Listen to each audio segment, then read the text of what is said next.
The observation deck of the Zenthari diplomatic vessel hummed with the quiet efficiency of advanced technology.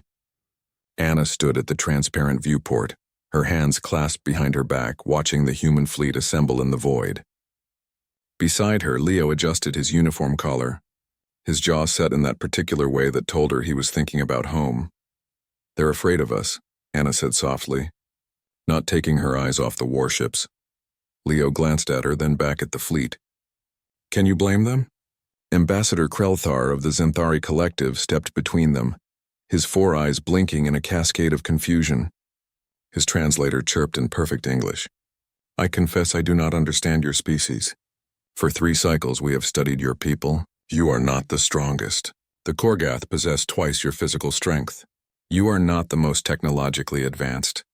The Aelith can bend quantum reality itself. Yet every species in the Council speaks your name with something between reverence and terror." Anna turned to face the ambassador, her expression neutral but her eyes sharp. "You asked us here to understand why. To see what makes humanity different before you commit your forces to the coalition against the Vrek swarm." "Indeed." Krelthar's mandibles clicked nervously. "The Vreks have consumed 40 star systems. They are relentless. They are numerous, and they are coming. The Council believes humanity is the key to survival. But I must know, what makes you so certain you can win?" Leo stepped forward, his voice calm but carrying an edge that made even the seasoned diplomat recoil slightly. "You want to know why the galaxy fears us, Ambassador? It's not because we're the strongest or the smartest.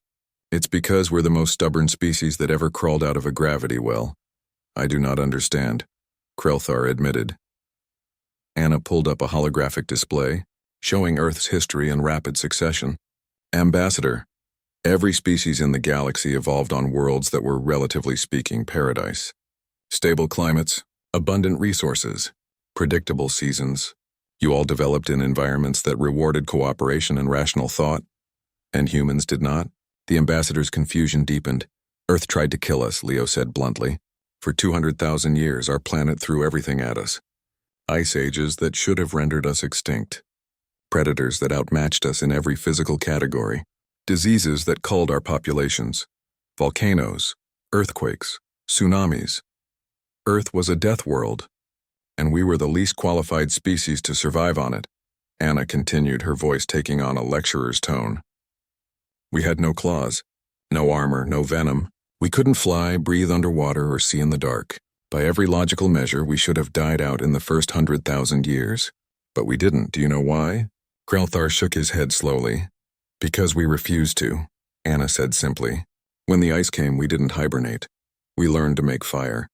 When predators hunted us, we invented spears and organized hunting parties. When disease ravaged our tribes, we developed medicine. Earth kept trying to kill us, and we kept finding ways to survive. Not because we were strong, but because we were too stupid or too proud to give up." Leo pulled up another display, showing human conflicts throughout history. "And then, Ambassador, we turned that same stubbornness on each other. For thousands of years we fought wars, not for territory or resources alone, but for ideas, for beliefs, for honor. We learned to wage war not just with weapons, but with psychology, logistics, and innovation. We learned that victory doesn't always go to the strongest. It goes to whoever wants it more." The ambassador watched as the display showed countless battles, strategies, and tactics refined over millennia. "But the Vreks are not like your human opponents. They do not negotiate. They do not retreat. They consume everything in their path." Anna smiled, and it wasn't a pleasant expression. "Neither do we when pushed far enough." "You want to know what makes humanity terrifying, Ambassador? It's not our weapons or our ships. It's our capacity for persistence. The Vreks have consumed 40 systems over 300 years. Humanity fought a war on our own planet that lasted 30 years over an ideology. We've besieged cities for decades. We've fought in trenches for years over miles of mud. We don't know how to quit." Leo walked to the viewport, gesturing at the assembling fleet. "Look at those ships, Ambassador. Each one is crewed by people who come from a world that tried to murder their ancestors for millennia. People who carry in their genes the memory of survival against impossible odds. When those crews face the Vreks, they won't be thinking about tactical withdrawals or acceptable losses. They'll be thinking about their homes, their families, and everything they refuse to lose." Krelthar was silent for a long moment, his eyes tracking the movement of human vessels as they formed into battle groups. You speak of refusal, of stubbornness. But is that truly enough against such overwhelming odds? Anna moved to stand beside Leo at the viewport. The galaxy fears us because they've seen what happens when humanity decides something is worth fighting for. We don't calculate odds, we change them. We don't accept defeat, we redefine victory. When the Vrex come, they'll find that humans don't fight like the other species in the galaxy.